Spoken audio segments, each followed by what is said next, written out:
A while ago, I got the brilliant idea that I wanted to bring in abundance and prosperity into my life. And working on that project, that was way before I discovered Abraham and his teachings several years ago. And working towards that project, I worked on my business and trying to create more prosperity, which was starting to work. And then the recession came, and then I took a very steep dip into my finances. And after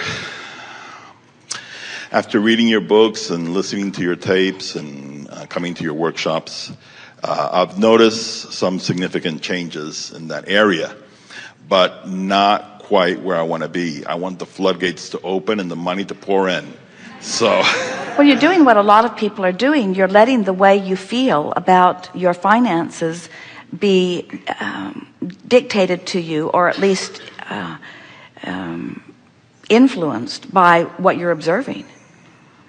In other words, as you were telling us this logical sequence of events, it's clear and everybody understands why, but you're responding to the conditions, and the answer to get to where you want to be is that you have to have a vibrational response to something other than conditions that aren't pleasing you. In other words, you can't let the conditions that aren't up to speed with what you want be the reason that you're offering the vibration that you're offering, because that just perpetuates more of the same.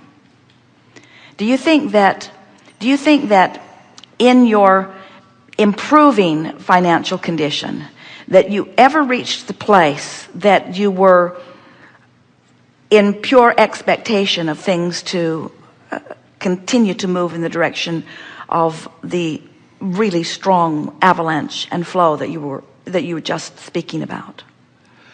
Yes, I had the expectation. I focus, and then I have resistance, and then I focus and I have resistance. So what you're saying is, occasionally I have expectation of what I want, and occasionally I have expectation of the opposite of what I want. True. So, and can you see how expectation of what you want and expectation of what you don't want, and expectation of what you want, expectation of what you don't want, just keeps anything from really changing? So you have to find a way to really clean up that expectation. And that is done by? That is done by never again telling the story of the recession. That helps for a start. Because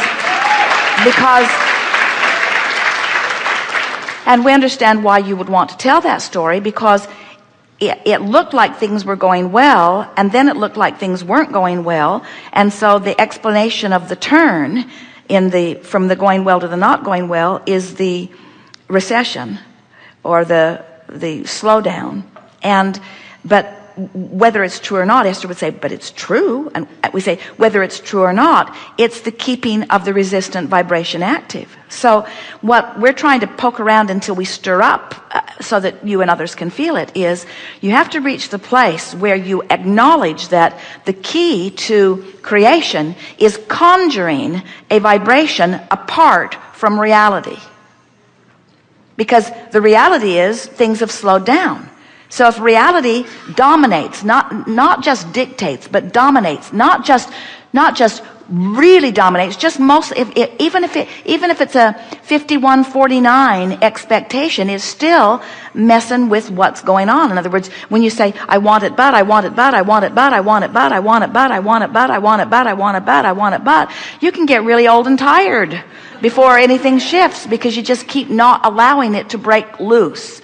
So you have to find a way to clear the path, clear the path vibrationally, which means you have, and we're going to keep saying these words until they break loose in you in a way that you feel it. Conjure expectation apart from reality. Conjure meaning stimulate and exercise and practice until it's dominant, apart from reality. Well, theoretically that sounds pretty good, doesn't it? And in an environment like that, you might even be able to do it. But, oh, those bills coming, and reality sort of demands your attention. Most people are really fixated on reality. It's so vivid with all of its physical ness.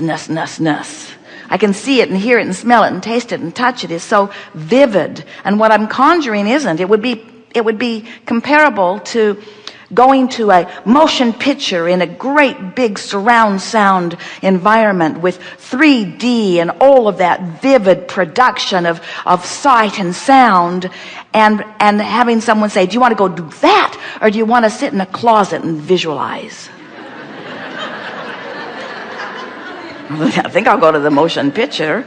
I think I'll let them stimulate. It's so much more fun. Ooh, ah. Amazing. Ooh, ah, ooh, ah, ooh, ah. I think I'll go again and again and again and again. It's so much bigger. And we say, of course it is. It's manifested. It's manifested. So you're translating it into sight and sound and smell and taste and touch. We know you're addicted to reality. We get it. But you're also the creator of new realities.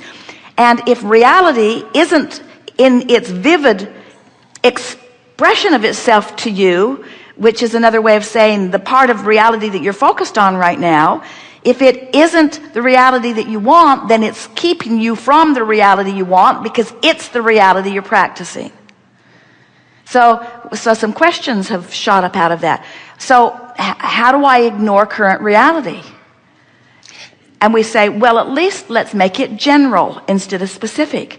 Generalize it. That helps. That begins the diffusing of it. In other words, you feel the difference between the general statement of, I wanted to improve my financial condition, and I did. It's kind of up and down. Down a little right now, but soon will be up. Now that was accurate. That was an accurate statement. We just said the same thing you just said. We just said it in a far less resistant way, didn't we? So the most resistant way. I have this specific business, and I had X amount of dollars, and I began focusing, and I brought my income up to this amount of dollars, and I was working this many hours and this many dollars, and I had this much money saved. Now that's all pretty specific. And then the recession came, and now I only have this many dollars, and I can't seem to stir up the momentum that I had going before. It's the same story, but feel how much more specific that was and how much more resistance was in it. So now let's tell the less resistant story again. I'm the creator of my own reality, and I'm just really getting the hang of this. And it's fun to observe how it's been going for me and to think about how it is going. General, and feels really good. I am getting it, that I can focus my feelings into positive expectation, and I know it works because I've done it before. I'm feeling kind of excited about doing it again. So we think that, all the books that we've written are full of processes, all with the intention of helping the reader release resistance, because we know in the releasing of resistance, the vortex will take you in. These days, we are eager for you to release resistance so that the vortex can take you in. But we are really, really, really eager for you to realize that the vortex does take you in several times, usually, and every day. Because you don't have the ability to focus outside of the vortex all day, every day. You can't do it. A dog's going to show up and make you think about it for a minute. Something's going to happen. In other words, you cannot wake up outside the vortex and maintain outside the vortex all the time. You cannot do it, because this vortex is calling you, and it has its way with you frequently. But you are so practiced in your facing of reality that you don't ever stay in there very long until you're aware of it and doing it on purpose. Because the reality of life, and as our friend helped us to point out about even Jerry and Esther, there's a tendency to focus on the table that's broken and not all of the other wonderful things that aren't broken. Because no table should be broken and nothing should ever go wrong. And we're just saying that you have options about what you give your attention to. So the answer that you're looking for really is, I'm going to find the general peace and quiet and satisfaction of the vortex. And I'm going to be aware of when I'm in there, and I'm going to milk it when I am in there. So by milk it, what do we mean? Just don't do anything that throws you out. We said the other day, it's like, did you ever have parents that you walked on eggs around? In other words, you knew how far you could go, and you only went that far if you were smart. Well, the vortex is not like a temperamental parent. Well, it sort of is, in the sense that when you get crossways of the current, then you're no longer in the vortex. So you want to get in there by generally feeling good, and then just your work this is the process of all processes. This is the work that is to be done now at the point that you are now understanding. Your work is to get into the vortex and stay as general as you can in your thinking, so that you can begin to assimilate, so that you can begin to mesh with, so that you can begin to resonate with, so that you can begin to reverberate with, so that the vortex can begin to tune the vibrational instrument that is you.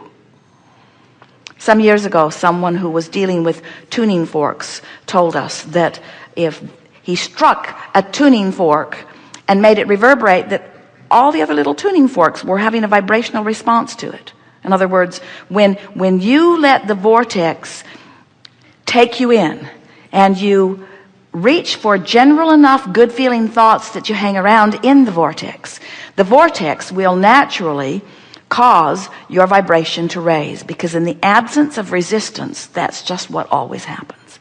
So now you're resonating and reverberating, and now ideas begin to occur to you.